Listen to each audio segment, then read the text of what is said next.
শবে বরাতে মূলত কি কি আমল আছে? শবে বরাতে কি কি আমল আছে ভাই?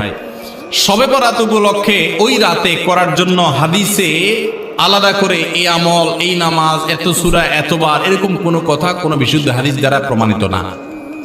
কিন্তু আমরা অনেকে মনে করি শবে বরাতের নামাজ এত রাকাত, প্রথম রাকাতে অমুক সূরা এতবার, দ্বিতীয় রাকাতে তমুক সূরা অতবার, এরকম একটা গদবাঁধা সিস্টেম আমরা অনেকে বানাই নিছি না? এগুলোর কথা কোনো হাদিস দ্বারা কিন্তু প্রমাণিত না। হাদিসের নামে, ইসলামের নাম মন গড়া কিছু করলে সেটা কিন্তু জায়েজ হবে না। তাহলে আমি কি করতে পারি? মধ্য শাবানের রাত, যেটাকে আমরা শবে বরাত বলি, এই রাতে আল্লাহ তাআলা বান্দাদেরকে সাধারণ ক্ষমা ঘোষণা করেন। এই রাতের একেবারে কোনো মর্যাদা নাই, ব্যাপারটা সেরকম না।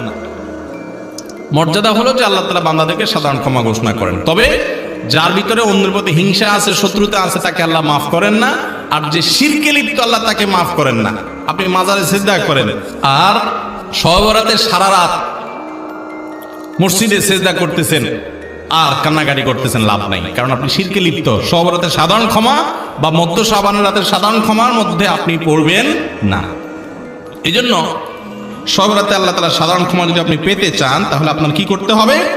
আপনার নিজেকে শির থেকে মুক্ত করতে হবে। শত্রুতা বিদ্বেষ কারোর প্রতি রাখা যাবে না, সবাইকে মাফ করে দিতে হবে। আল্লাহ আমাদেরকে তৌফিক